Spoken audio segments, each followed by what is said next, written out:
অনেকেই বলেন যে আল্লাহকে দেখা যায় না, দেখা সম্ভব না, আল্লাহ নিরাকার। কি বলে না, কি বলে কিনা? আমার সামনে অনেক মিডিয়ার লোকজন, অনেক ক্যামেরা এখানে লাগানো আছে। আমি যা বলবো এটা যথার্থভাবে তার প্রমাণ আছে, প্রমাণ ছাড়া বলবো না ইনশাআল্লাহ। অনেকে বলে থাকেন যে আসলে আল্লাহ নিরাকার, আল্লাহ দেখা সম্ভব না, আল্লাহ পাওয়া সম্ভব না। আসলে ভুল।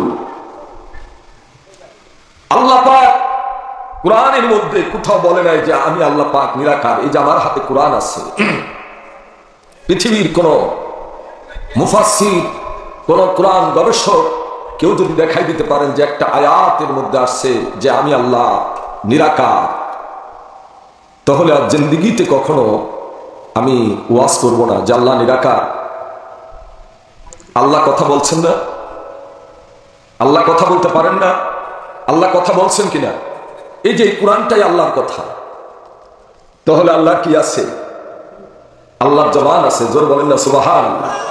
জবান যদি না থাকতো তাহলে আল্লাহ কথা বলতে পারতেন? পুরা কোরআনটাই তার দলিল, এই পুরা কোরআনটাই তার দলিল যে আল্লাহর জবান আছে, আল্লাহ কথা বলতে পারেন, আল্লাহ একজন সত্তা। কিন্তু আল্লাহ কেমন সত্তা, আল্লাহর কেমন অবস্থান, সেটা আমাদের একটু জানা দরকার কি না? জোরে বলেন, জানা দরকার আছে।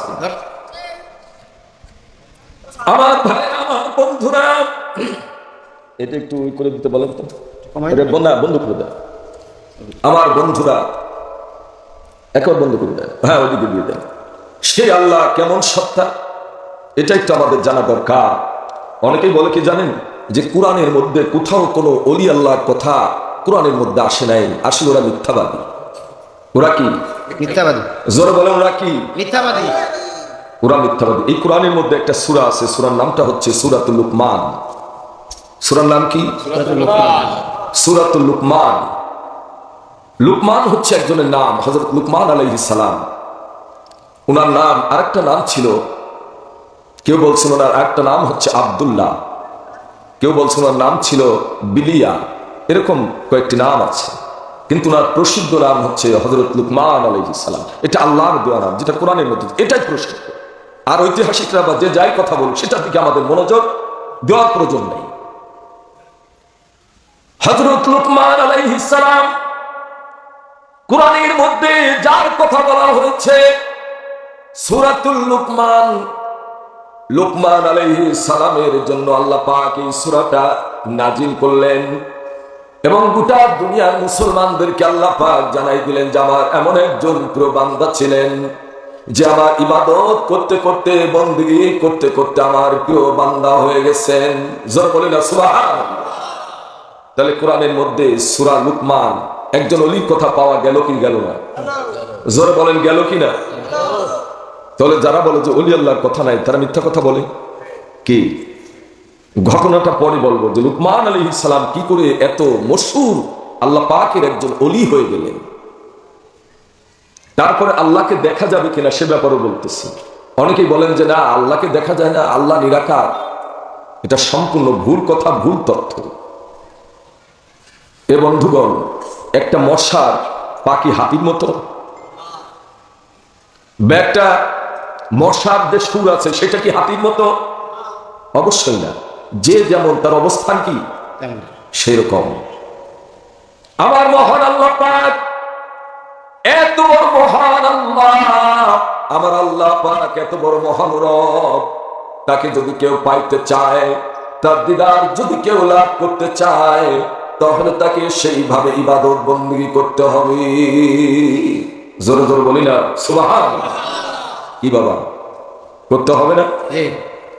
দিনে এমন লোক আছেন যে এক ওয়াক্ত নামাজও পড়েন না, তা আপনি কি আল্লাহ দিদার পাবেন? মুসলমান, ঠিক আছে, মুসলমানের ঘরের মুসলমান, বাবা মুসলমান, দাদা মুসলমান, আমিও মুসলমান, এক ওয়াক্ত নামাজও পড়েন না।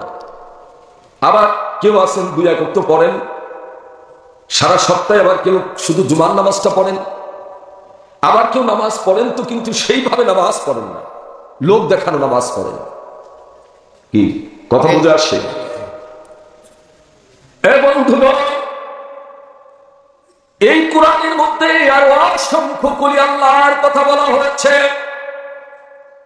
হযরত খিজির আলাইহিস সালামের কথা আল্লাহ পাক উল্লেখ করেছেন। তিনি তো কোন নবী নন, তিনি একজন আল্লাহর ওলি। জোর বলি না সুবহানাল্লাহ। কোরআনের মধ্যে খিজির আলাইহিস সালামের কথা আছে কিনা? আছে। মহিলারা আল্লাহর ওলি হতে পারে না? কি বলেন? পারে। আমাদের ধারণা যে খালি পুরুষ ছেলেই ওলি আল্লাহ হবে, মহিলারা হতে পারবে না। ওলি শব্দের অর্থ হচ্ছে বন্ধু। ওলি মানে কি? বন্ধু। বন্ধু। তা আল্লাহ পাকের কাছে কোনো নারী আর পুরুষ নাই। আমরা মৌলানা সাহেব, আমরা যদি একাধিক মহিলার যদি বন্ধু বানাই নি, তাহলে এলাকার থেকে জানতে পারলে পিটাই বার করবে। কিন্তু আল্লাহর বেলায় কোনো কি মাসলা মাসাইল নাই। কি মাসলা আছে? না। আল্লাহ পাক যাকে খুশি তাকে বন্ধু বানাবেন। এখানে কোনো নারী পুরুষ কোনো ভেদাভেদ নাই। এই কোরআনের মধ্যে একজন নয়, একাধিক নারীর কথা বলা হয়েছে যারা আল্লাহ পাকের ওলি হয়ে দুনিয়ার থেকে বিদায় নিয়েছেন। জোর জোরে বলি না সুবহানাল্লাহ। কি কোরআনে আসে নাই? হযরত মারিয়াম আলাইহিস সালাম তিনি নারী না পুরুষ? তিনি একজন মহিলা, একজন নারী। কিন্তু আল্লাহ পাকের উপর তার এত তাওয়াক্কুল, এত বিশ্বাস, এত ইয়াকিন ছিল যে সেই ইয়াকিনের কারণে, বিশ্বাসের কারণে তিনি আল্লাহর ওলি হয়ে গেলেন। জোরে বলেন না সুবহানাল্লাহ। তার কথা কোরআনে আছে না? আছে। সূরা মারিয়াম কি আছে? এখন এই গাধার দল বলে কি যে কোরআনের মধ্যে ওলি আল্লাহর কথা নাই। এবার কোরআনের মধ্যে হযরত আসিয়া আলাইহিস সালামের কথা বলা হয়েছে কিনা? একটু জোরে বলেন, বলা হয়েছে কিনা? ফিরাউনের স্ত্রী হযরত আসিয়া আলাইহিস সালাম তিনি কি নারী না পুরুষ? নারী। আল্লাহ পাকের উপর তার এত বিশ্বাস, এত ইয়াকিন যে তাকে ফুটন্ত তেলের মধ্যে ফেলে দেওয়া হয়েছে। ফিরাউন বলছে আমি খোদা। তার স্ত্রী বলেছেন, হযরত আসিয়া আলাইহিস সালাম বলেছেন না, আমাদের রব একজন আছেন, তিনি কুল কায়নাতের যিনি মালিক, সব কিছুর যিনি মালিক, আমাদের জীবনের মালিক, আমাদের সবকিছুর যিনি মালিক সেই আল্লাহ আমাদের রব। ফিরাউন খুশি না বেজার? ফিরাউন ধরে নিয়ে লোকজন দিয়ে ফুটন্ত তেলের ভিতর দিয়ে ফেলে দিয়েছে। ফুটন্ত তেলের ভিতর দিয়ে তাকে শহীদ করে দেওয়া হয়েছে।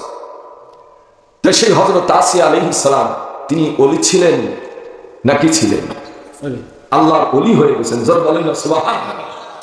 আল্লাহর ইবাদত, আল্লাহর বন্দেগী করতে করতে যেই মানুষটা আল্লাহর কাছে পৌঁছাতে পারবেন সেই মানুষটা আল্লাহর ওলি হয়ে যাবেন।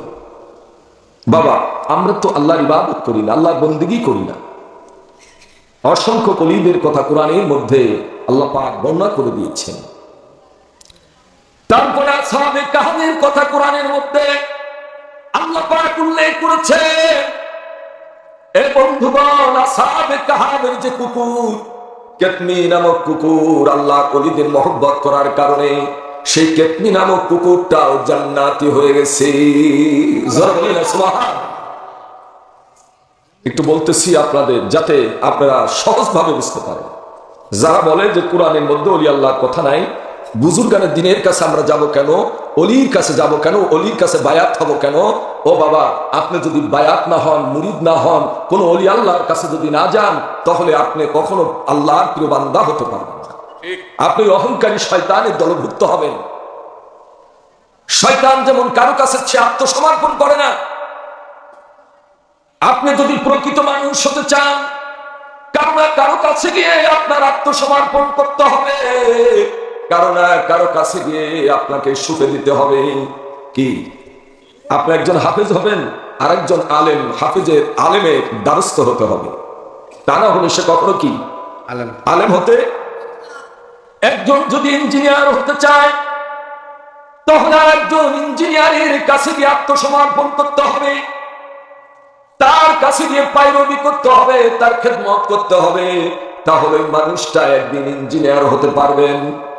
কি যদি কেউ ডাক্তার হতে চায়, তাহলে বাবা একজন ডাক্তারের দ্বারস্থ হতে হবে। তা না হলে হাতুড়ে ডাক্তার হয়ে ওই কাটতে যাবে, এক জায়গায় পেট কাটতে যায়, আরেকজনের কিডনি কেটে নিয়ে যাবে। কি এরকম হয় না? হাতুড়ে ডাক্তার বহুত এরকম আছে। বহুত মাঝে মধ্যে র্যাব অভিযান চালায়, দেখা যায় বিরাট সাইনবোর্ড লাগায় রাখছে, আসলে তা কিছুই নেই, এরকম ধরে। ভালো যদি ডাক্তার হতে চান, আপনার যোগ্য একজন ডাক্তারের দ্বারস্থ হতে হবে। কি এ বন্ধুগণ, আমার বাবারা, বিশ্ব জাকির মঞ্জিলে আপনারা গিয়েছেন, আমরা গিয়েছি, সেখানে জিকির শেখানো হয়, মুরাকাবা শেখানো হয়, নামাজের পরে ওজিফা কালাম করানো হয়। অনেকের পছন্দ হয় না, কয় যে ওজিফা কালাম দিয়ে কি হবে, কথা বুঝেছেন তো? এখন তো একেবারে বাবা যেমন অটো পাস করতেছে, অটো পাস করে শুনেছি যে সামনে নাকি ম্যাট্রিক পরীক্ষায় আর হবে না। হ্যাঁ, ম্যাট্রিক পরীক্ষা নাকি উঠাই দিচ্ছে, তারপরে ইন্টার পরীক্ষা উঠাই দিবে, এরকম অটো পাস করবে। বাবা অটো পাস করে যখন ভালো কিছু হওয়া যায় না, তেমনি ভাবে আপনি নিজে নিজে যদি মনে করেন যে আমি আল্লাহকে পেয়ে যাব, এটাও কখনো সম্ভব নয়। এ বাবা, আমার ভাইরা, আমি একটা আয়াতে কারিমা আপনাদের সামনে তেলাওয়াত করেছি, সূরা আনফালের একটা আয়াত। আমার আল্লাহ কাদের গুণী বলে দিয়েছেন, এ দুনিয়ার মানুষ, ওয়ালামু আন্নাল্লাহা ইয়াহুলু বাইনাল মার'i ওয়া কলবিহি, জোরে বলি না সুবহানাল্লাহ। এ দুনিয়ার মানুষ, ওয়ালামু, তোমরা জেনে নাও, আন্নাল্লাহা, নিশ্চয় আল্লাহ, ইয়াহুলু, অবস্থান করেন, বাইনাল মার'i ওয়া কলবিহি, বাইনাল মার'i, মানুষ এবং তার কলবের ভিতরে। জোরে বলেন না সুবহানাল্লাহ। আল্লাহ অবস্থান করেন কোথায়? একটু জোরে বলেন, আল্লাহ অবস্থান করেন কোথায়? মানুষ এবং তার কলবের মধ্যে আল্লাহ পাক অবস্থান করেন। তুমি যদি আল্লাহকে দেখতে চাও, তাহলে অধিক পরিমাণ মুরাকাবা, মুশাহিদা করো। মুরাকাবা মানে আল্লাহ ধ্যান করা, আল্লাহকে খোঁজা, অনুসন্ধান করা, মুরাকাবা করা, ধ্যানে নিমগ্ন থাকা। অনেকে কয় যে আর তো শিয়ালার আবার এরকম চক্ষু বন্ধ করে কি কয়, এটা পছন্দ হয় না। বাবা আপনারা কুরআনই পড়েন নাই, কুরআনই জানেন নাই। পৃথিবীতে যত নবী, যত রাসূল এসেছেন, যত আল্লাহর ওলিগণ এসেছেন, কেউ কোনোদিন মুরাকাবা মুশাহিদা না করে, ধ্যান না করে, মুরাকাবা মুশাহিদা না করে কেউ কখনো আল্লাহর দিদার লাভ করে না। সব কিছু ফেলে নির্জনে নিরালয়ে গিয়ে ঘর বাড়ি, ধন সম্পদ, টাকা পয়সা, সবকিছুর মায়া মহব্বত ত্যাগ করে তারপরে গভীর ধ্যানে নিমগ্ন হয়ে দিনের পর দিন, বছরের পর বছর আল্লাহ ধ্যানে নিমগ্ন থেকে আল্লাহকে খুঁজেছেন। তা আল্লাহ যদি না থাকতেন, তাহলে আল্লাহর খোঁজার দরকার আছে নাকি? কি বলেন? আল্লাহকে যদি না দেখা যায়, তো তাহলে আল্লাহকে খোঁজার দরকার আছে? কোনো দরকার নেই। আমার বন্ধুগণ, আমার ভাইরা, বিশ্বনবী রাহমাতুল লিল আলামিন নবুয়ত পাওয়ার 3 বছর পূর্বের থেকে আল্লাহর নবীজি গারে হেরায় গিয়ে, সেই জাবালে নূর গারে হেরায় গিয়ে আল্লাহ নবীজি গভীর ধ্যানে নিমগ্ন হয়ে গেলে। জোরে জোরে বলি না সুবহানাল্লাহ। এটা তো আমরা অনেকে জানি না। বুখারী শরীফের এক প্রথম দিকে হাদিসটা আছে, কাইফা কানা বদউলহি ইলা রাসূলিল্লাহি সাল্লাল্লাহু আলাইহি ওয়াসাল্লাম কওলিল্লাহি তাআলা আযজা ওয়া জাল্লা। একটা অধ্যায় আছে বুখারী একের প্রথমেই। এই অধ্যায়ের ভিতরে একটা হাদিস আছে, অনেক বড় একটা হাদিস। হযরত আম্মা জান আয়েশা সিদ্দিকা রাদিয়াল্লাহু তাআলা আনহা হাদিসখানা বর্ণনা করেছেন যে আল্লাহ নবীজি হিরা পর্বতের গুহায় চলে যেতেন, ধ্যানে নিমগ্ন থাকতেন। কত ফুট উঁচু হাদিসা? জমিন থেকে কত ফুট? প্রায় 2500 ফুট। প্রায় 2500 ফুট জমিন থেকে উঁচু পাহাড়। এখন তো সেই পাহাড় কেটে কেটে কেটে কেটে সিঁড়ি বানাই দেওয়া হয়েছে, যাতে লোকজন একটু উঠতে পারে।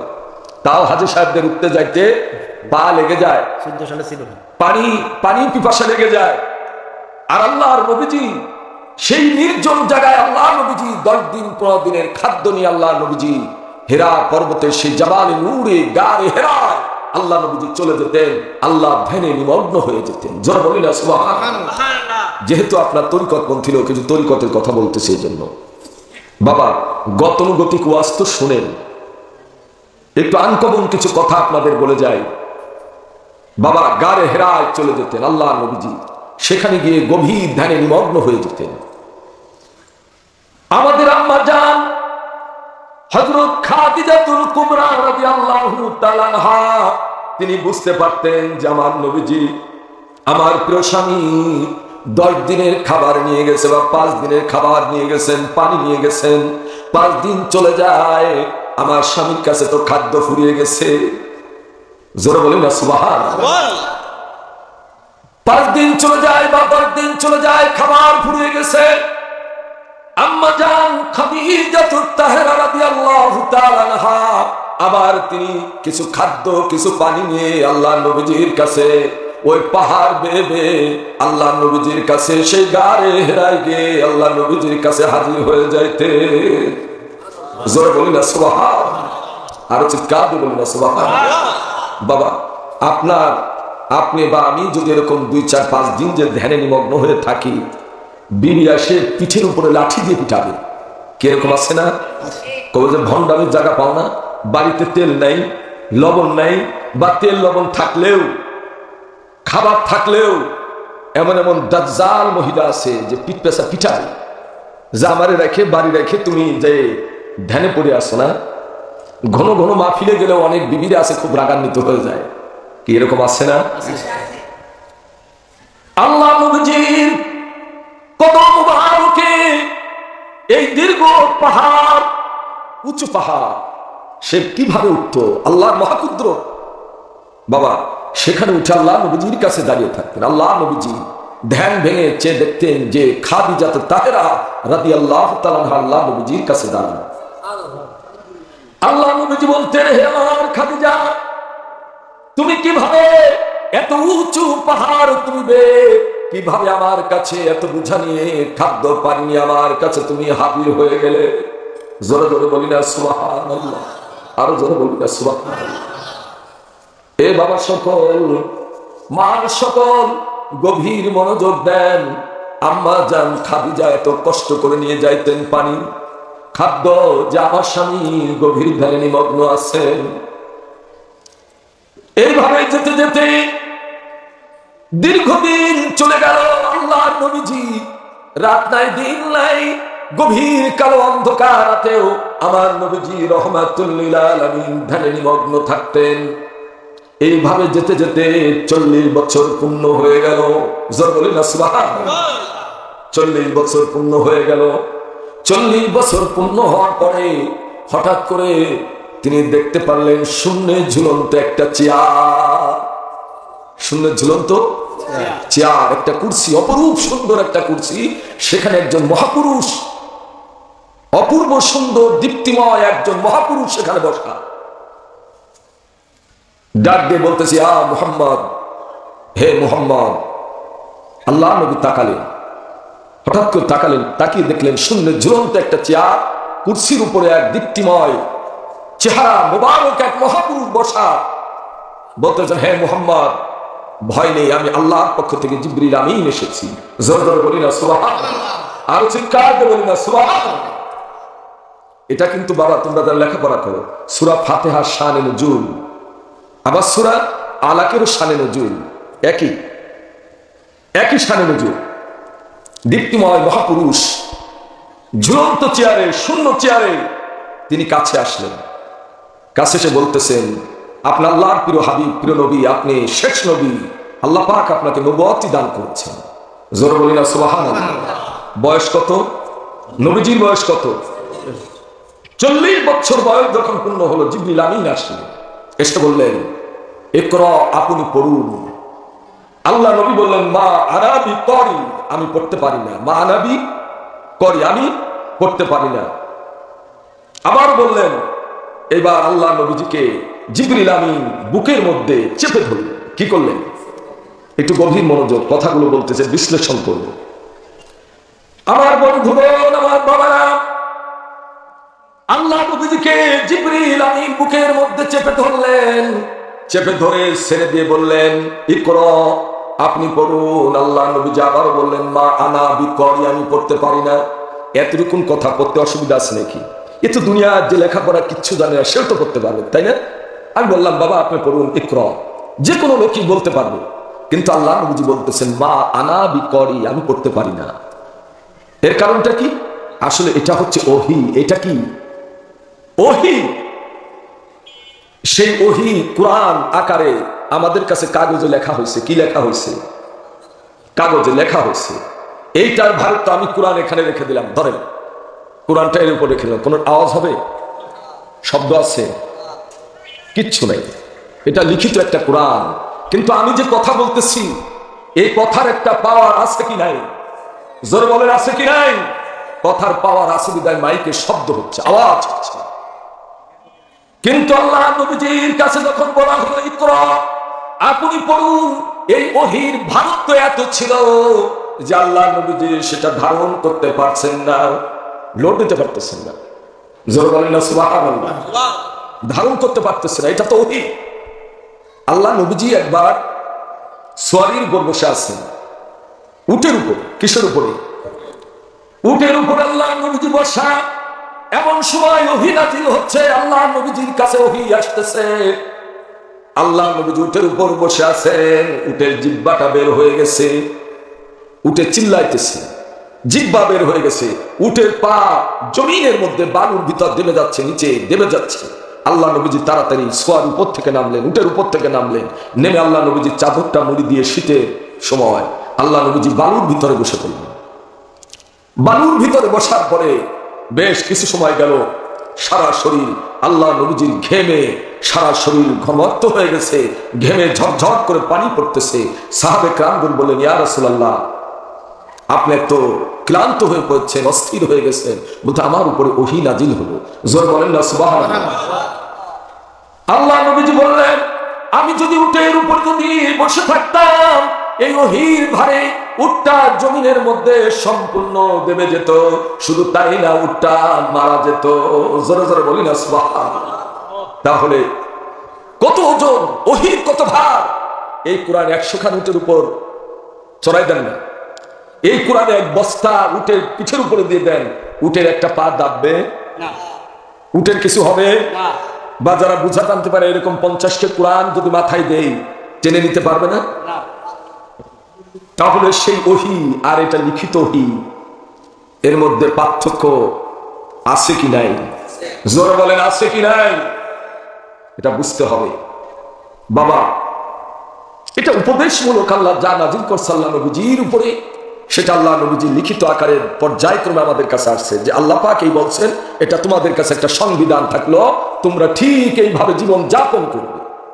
কিন্তু যখন আল্লাহ নবীজির উপরে যখন ওহী আসছে, তার ভার, তার ওজন, তার গভীরত্ব আর এখানে লিখিত কোরআনের অবস্থা কিন্তু এক নয়। অবিকল সেই ওহী আসছে, কিন্তু অবস্থা কিন্তু এক নয়। কি অবস্থা? কি এক? অবশ্যই গভীর ভাবে চিন্তা করতে হবে। আমার বন্ধুগণ, আমার বাবারা,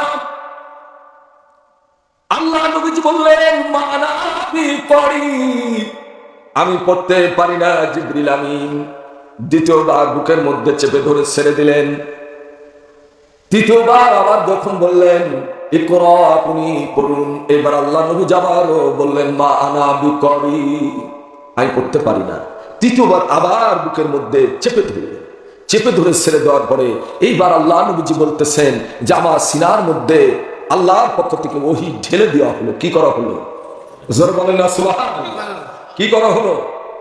ওহী ঢেলে দেওয়া হলো। এইবার জিবরিল আমিন পড়তেছেন, ইকরা বিসমি রাব্বিকাল্লাযী খলাক, খলাকাল ইনসানা মিন আলাক। জোরে জোরে বলি না সুবহানাল্লাহ। এইবার আল্লাহ নবীজি অনায়াসে পড়তেছেন, পড়তে লাগলেন। কিন্তু এই যে ওহীর যে ভারত, আল্লাহ নবীজি গারে হেরাত থেকে বাড়িতে চলে আসলেন। যারা বলেন যে মুরাকাবা নাই, মুশাহেদা নাই, তাদেরকে একটু বুঝাচ্ছি যে মুরাকাবা আছে কি নাই। খালি বাবা ফুরফুরে পাঞ্জাবি পরে আর বিশাল পাগড়ি পরে টুপি মাথায় দিয়ে ঘুরে বেড়ালে, যদি আপনার ভিতর সেই মুরাকাবা মুশাহেদা না থাকে, সেই ধ্যান না থাকে, খেয়াল না থাকে, তাহলে বাবা আপনার নামাজও হবে না, আপনার আল্লাহ পাওয়ার সম্ভব